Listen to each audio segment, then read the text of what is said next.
asalaamaaleykum sama gaa ñi tey le mercredi 26 mars 2025 fas yéene dellu sot ak yéen spécialement seen actualité géopolitique mondiale jagleel ko taxawaay bii nga xam ne moom la réewum Amérique am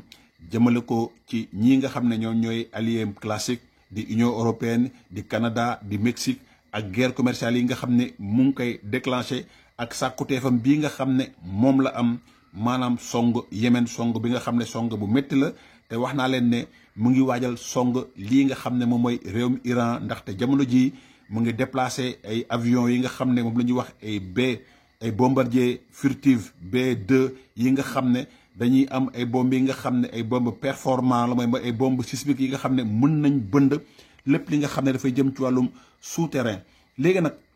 dafa am benn mbir bi nga xam ne foog ngeen xam ko jëm ci actualité géopolitique mondiale parce que dafa am benn menace bu rëy a rëy bi nga xam ne moo tegu ci ndoddum réewum Amérique te menace boobu noonu maanaam risque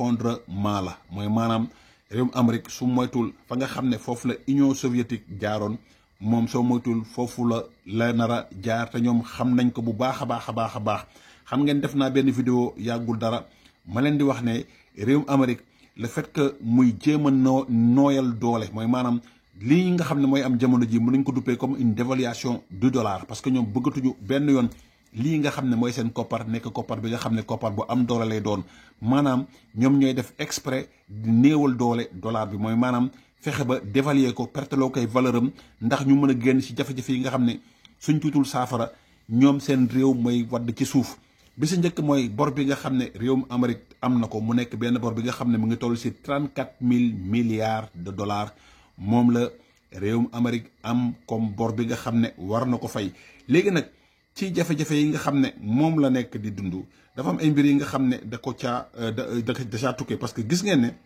les mesures collectives latérales les États-Unis ont imposé à leurs alliés d'abord contre l'Iran puis aux Russie mesures abusives qualifiées de sanctions. maanaam sanction yi nga xam ne réewum Amérique da ko yàgg jëriñoo ci fédération russe ci Iran loolu dafa nekk mbir bi nga xam ne la Russie a créé Russie dafa dem ba sanction yi parce que wax naa leen ne ñoom nee nañ sanction yi comme vaccin la xam nga vaccin mooy li nga xam ne bu ñu waxee dangaru jaan soo jëlee tuuti si dangaru jaan bi maanaam lu ci gën a néew sa yaram dafay am capacité de résistance maanaam boo si jël benn dose bu ndaw nga diluer ko nga naan ko say anticorps dañuy créer ay mbir yi nga xam ne dina mën a aar seram ba nga xam ne yow jaan bu la màttee rek am nga déjà anticorps yi nga xam ne dina tax ba yow dagar boobu noonu du la faat loolu la ñuy wax vaccin dañuy jël ab jàngoro ñu dulee ko. léegi nag le fait que ne réewum Amérique doon jëriñoo lu ñuy wax ay sanctions maanaam ku ne ñoxor njaay rek ñu fëgg la sanction yooyu indi nañ ko contre Iran indi nañ ko contre Russie indi nañ ko contre ay ba ci Chine. léegi nag loolu moo tax ba Russie créé ab système de transfert de message bi nga xam ne mu ngi tudd SPFP moom mooy système financier bi nga xam ne ci la ñuy contourner lépp li nga xam ne dafay dem ci lu ñuy wax le système de paiement interbancaire. léegi nag ñooñ tam buñ ci jógee waa Union européenne tamit créé nañ seen système de paiement bi nga xam ne ñu ngi ko tuddee CIPS boobu ñoom ñooy borom. léegi nag loolu dafay faciliter lépp li nga xam ne dafay dem ci lu ñuy wax échange appui aux échanges commerciaux mooy maanaam lépp li nga xam ne instrument la bi nga xam ne et l'Union européenne instrument européen d'appui aux échanges commerciaux INTEX mu nga xam ne moo ci topp mooy bi nga xam ne moom mooy tax ba il suit que l'usage du dollar a reculé environ d'un quart depuis les échanges internationaux mooy maanaam dollar bi ni ñu koy jëriñoo ci àdduna bi perte na ci lu mat un quart lu bëree bëri la ci perte parce que un quart nekkul lu ndaw. léegi nag loolu bu ñëwee tegu ci dette bi mooy maanaam chinois yi am seen système de paiement bi nga xam ne lañ koy utiliser Russie am système de paiement bi nga xam ne da koy utiliser Union européenne am système de paiement yi nga xam ne yëm ñëpp dañ koy utiliser mu nekk ay jumtukaay xarala yi nga xam ne tax na ba dollar bi perdre un quart de sa valeur mooy maanaam nañ daan jëriñoo dollar ci àdduna bi loolu le fait que Russie créé bosam Chine créé bosam Union européenne créé seen yos loolu dafa nekk li nga xam ne tax na ba réew Amérique nekk ci ay jafe-jafe. léegi nag le fait que si certains créanciers des États-Unis principalement la Chine et l'Arabie saoudite demandent à être remboursés une gigantesque crise économique surviendrait mooy maanaam ñëpp ñi nga xam ne ñoom réew dañoo lebal réewum Amérique ay bor Chine bokk ci Arabie saoudite bokk ci ñooñu il suffit ñu wax ne nañ leen fay seen bor rek ci saa si réewum Amérique dafay am lu ñuy wax crise économique mooy maanaam koom-koom réew dafay daanu ci saa si. De nombreux économistes mettent régulièrement en garde face à cette perspective. Cependant, selon John Arthur de Hoover Institute, les banques centrales n'ont pas réduit la part du dollar dans les réserves de devises depuis la guerre en Ukraine. Maanaam banque centrale yi ñoom wàññeewuñu lii nga xam ne moom mooy seen part de devise. Loolu moo tax ba kii di Donald Trump dafa dajale woon ñëpp ñi nga xam ne ministre des finances lañ ci administration ci këram bi nga xam ne moom la ñuy wax Mar-a-Lago. Léegi nag xam nga lan la leen proposé pour bañ a yóbbu réewum Amérique ci guuta mooy maanaam la charge de la dette des USA en réorganisant le commerce mondial via des droits de douane, en dévaluant le dollar et en fin de compte en réduisant le coût des emprunts. Léegi nag loolu yëpp nag ci benn mbir la ko tegalee mooy maanaam lii nga xam ne moom mooy taux de change bi nga xam ne da koo bëgg a gelé maanaam lépp li nga xam ne dafay jëm ci intérêt du ko amati. Terme boobu noonu nag bu ko utiliser dina tax ba lépp li nga xam ne bor la fii ba 100 ans du amati ay intérêt. L'expression accord de Mar-a-Lago fait référence à l'accord de Plaza. Lorsque en 1985 les États-Unis mirent en œuvre un politique d'affaiblissement de leur monnaie mooy maanaam ñoom depuis 1985 ñu ngi jéem a néewal doole seen xaalis pour mën a relancer seen koom-koom mooy seen exportation. wax naa ko ci benn vidéo yàggul dara. Léegi dans la pratique des mécanismes financiers ayant mal été maîtrisés, l'économie des États-Unis redémarrera en provoquant une très grande récession au Japon. Loolu moo taxoon ci atum 1995 bu ñu commencé di néewal doole seen xaalis si la réewum Japon perte première place bi nga xam ne moo ko téewoon mooy maanaam moo nekkoon la deuxième économie du monde. ci la ko Japon perdre parce que Amérique dafa def lu nekk pour fexe ba dollar boobu perte valeur am. Léegi la du 21 au 22 janvier Donald Trump avait réuni les banquiers centraux et ministres des finances du G7 maanaam di weeru janvier bii nga xam ne ci lañ jóge ci 21 22 moom ñëpp ñi nga xam ne ay banquiers lañ wala ay ministres des finances lañ ñu bokk ci G7 mooy les pays les plus industrialisés au monde da leen dalal ci fii nga xam ne moom la ñuy wax résidence am di Mar-a-Lago. Foofu nag la ñu wax ne léegi benn mbir lañ trouvé mooy maanaam l'accord en question war a ca dicté privé mu imposer ko ñëpp mooy maanaam ñëpp ñi nga xam ne ñëwoon nañ ci lii nga xam ne moom mooy réunion boobu noonu fexe ba lii nga xam ne moom mooy ñu trouver benn accord n'auront pas trouvé d'accord sur le dollar. te loolu nag foofu la mbir mi nga xam ne moom la ñuy wax coupon zéro fa la juddoo maanaam du 21 au 22 janvier 2025 kii di Donald Trump dafa invité banque centraux yi ñi nga xam ne ñooy gérer ay banque centrale ay ministre des finances su G7 fixé leen imposé leen maanaam lu ñuy wax lu coupon zéro. Coupon zéro nag mooy mbir bi nga xam ne fii ba 100 ans lépp li nga xam ne bor la bi nga xam ne réewum Amérique am na ko du ànd ak lu ñuy wax intérêt maanaam c'est-à-dire que personne ne pourra changer contre de l'argent liquide avant 100 ans mooy maanaam bor bi nga xam ne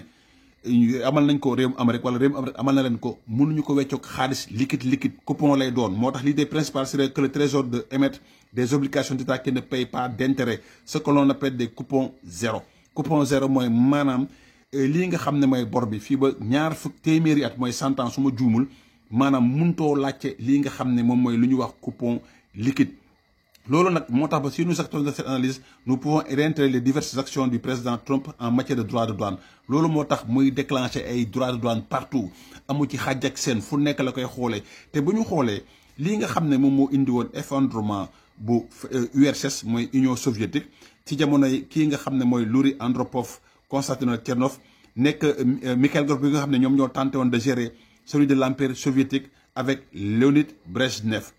Léonid Brejnev moom moo nekkoon ki nga xam ne Ukraine la fekk baax ñoom nag bi nga xamee ne maanaam lii di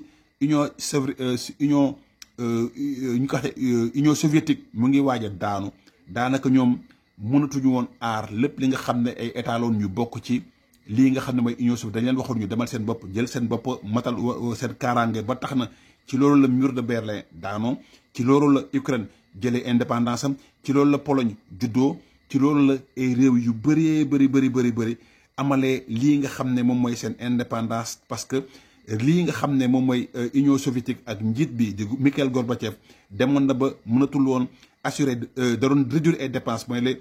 décider de réduire les dépenses de l'État. Il arrête brutalement l'aide aux alliés de l'Union soviétique maanaam le fait que ne ñoom attanuñu woon lépp li nga xam ne ndimbal la ñu doon joxe état yi nga xam ne ñoo bokkoon ci Union soviétique moo tax mu dakkal ko de façon brutale mooy li ñuy wax sevrage brutal mooy maanaam yaay bi nga xam ne doon nàmpal doomam rek xëy rek dakkal ko te préparé wul xale bi xam nga loolu mooy choc bi nga xam ne moo tax ba réew yi nga xam ne mooy Allemagne de l'Est dem daaneel mur bi Pologne juddu ay réew yu bëri yi mel noonu juddu léegi nag xam ngeen ne ñoom ñu ngi menacé ne dañoo bëgg a annexer ay territoire maanaam lu ki mel ni Canada li ki mel ni Groenland waaye mbir yooyu noonu yëpp suñ ko xoolee ba ci biir diversion la moom nee na si mon hypothèse est juste nous ne devons pas croire un mot des menaces d'annexion de nouveaux territoires comme le Canada et ne pas y casser les secteurs militairement de l'Europe pour se confronter à la Chine mais admettre qu'ils n'abandonnent militairement leurs alliés européens loolu dafay wone benn mbir bi nga xam ne moom la américains yi jël décision jël mooy ba à part Proche-Orient à part lii nga xam ne mooy Israël lépp li nga xam ne dafay jëm ci zone boobu noonu dañ koy bëttale Arabie Saoudite ak Turquie maanaam ñoom ñooy séddoo seen zone d'influence ci côté monde arabe bi léegi fii nga xam ne nag moom mooy Europe foofu dañ ko bàyyil ak Angleterre ak France ñoom ñu xool nan la ñuy jiitee lépp li nga xam ne xam nga ñaari réew yi soo lañ xoolee France ak Allemagne ñu ngi wujjee pour kan mooy jiite lépp li nga xam ne dafay jëm ci dépense européenne ba tax na daal ñoom li nga xam ne moom mooy seen influence gis ngeen ne Allemagne aussi won nañ ko ginnaaw bu baax a baax te Allemagne nekkoon benn allié bu am solo léegi loolu yëpp ay stratégie li nga xam ne ñoom la ñuy moytu mooy l'Allemagne se délecte que le président Trump lui préfère l'initiative des 3 mers autour de la Pologne il pourrait donc révéler le triangle des Weimar Allemagne France Pologne maanaam dañoo fexe ba ñetti réew yi nga xam ne am nañ doole lépp li nga xam ne dafay jëm ci kaaraange côté axe boobu noonu ñu jël ko teel ko seen bopp seen loxo ndaxte ñoom lii nga xam ne moom mooy seen sàkkuteef mooy maanaam fexe ba lépp li nga xam ne dañ koy woon ginnaaw mooy institution yi li ki mel ni mbootaay xeet yi xam nga wax nañ leen ciy génn autant parce que jàpp nañ ne ñoom fi nga xam ne fa lañ jëm bu ñu deful ay pexe réewum Amérique mooy suux réewum Amérique mooy perte influence am te gis na ne Chine mu ngi am benn ascension benn montée en puissance bi nga xam ne su deful pexe fa nga xam ne foofu la fédération de Russie jaar moom dafay jaar te moom dafa am benn désavantage bu grave parce que gis ngeen ne Russie bu mu daanoo ba léegi def nay décennies ay atiat la def pour mën a gisaat le bout du tunnel xool leen Japon bu mu pertee 2e place mondial ci koom-koom ba léegi mënul fexe ba dabawaat ko parce que Chine mu ngi fa toog te Chine moom fu mu nekk nii lii nga xam ne moom mooy première place mondiale bi la gën a jege que leneen ba tax na ci koom-koom tey réewum Amérique bu fekkee ne influence bii nga xam ne perte na ko jëm ci position dominante su ko ñàkkee mooy maanaam bu naka leer ne fii ak 30 ans 40 ans 50 ans du ko mën a jotaat parce que gis ngeen diir bu yàgg bii nga xam ne moom la ko réewum Amérique téye ba tax na moom lépp li nga xam ne dafa jëm ci wàll boobu noonu mu ngi ciy waajal boppam ba tax na daal mu ngi teg ay stratégie yi nga xam ne mu ngi wàññi lépp li nga xam ne ay dépense la néewal doole mooy maanaam dévaluer dollar bi pour fexe ba réewum Amérique attiré waat ay investissement mais fexe ba lii nga xam ne mooy koom-koom bi ba wax naa leen ne def na coupon zéro bi nga xam ne dañuy bañ ñëpp ñi nga xam ne ay réew la yi nga xam ne dañoo yoreel dañ Amérique da leen yoreel xaalis ñu laaj ko xaalis liquidité parce que loolu bu ñu ko defee rek réewum Amérique day suuf ba tax na moo tax ñuy def lu ñuy genre nuñ ko ay pare-feu di wax ne dañuy annexer Canada dañuy jëlaat Groenland loolu yëpp ay stratégie la yi nga xam ne dañ koo teg waaye lii nga xam ne moom moo ëpp solo ci mbir mi lii nga xam ne moom mooy chinois yi wax naa leen ne chinois yi ñoom ñooy ñi nga xam ne ñoom ñoo ëpp avantage bu baax a baax pour téye première place mondiale te réewum Amérique xam na ko léegi nag moo tax ba moom jamono ji prétexte cote lay wut pour déclencher guerre contre Iran bu kasee alliance boobu noonu néewal doole Iran léegi moom peut-être dina mën a reconstruire lii nga xam ne mooy ay force am pour mën a jàmmarloog Chine waaye tant que ñett ñi ñu ngi ànd muy Russie Chine ak Iran réewum Amérique buy song maanaam pour ñu defal ko bagage lu yomb lay doon lu gaaw lay doon ba tax na daal mu ngi jéem a kase alliance bi fexe ba fédération de Russie lépp li nga xam ne soxla na ko mu neexalee ko mooy maanaam moom préféré na mu sacrifier Ukraine pour lépp li nga xam ne dafay tax ba Vladimir Poutine ak réewam nekkaat dans le jeu léegi bu ko defee lépp li nga xam ne da koy baaxee fédération de Russie ci wàllum koom-koom ci wàllum accord ak ay yi nga xam ne ñu ngi koy amal bu baax a baax te ma wax leen benn mbir Russie ak Chine wax naa leen ne dañuy ànd waaye ñoom ñaar dañoo waroo intérêt parce que am na ay zones yi nga xam ne dañ fay jàmmarloo te loolu tôt ou tard ñoom ñaar dinañ jàmmarloo mooy maanaam les États-Unis ne pourront pas se trouver en tête-à-tête avec la Chine léegi lépp li nga xam ne la Russie devra être au contraire soutenir les États-Unis dans cette manœuvre là. En effet, lors du démantèlement de l'Union soviétique, la Russie traverse une décennie de récession et de troubles. Or, aujourd'hui, il a besoin des États-Unis pour ne pas se trouver en tête-à-tête avec la Chine. Manam jamono ji ma wax ak yéen fédération de Russie moo gën a soxla réewum Amérique pour mën a ñoom ñaar ñu bañ a def face à face, parce que jeu de puissance yi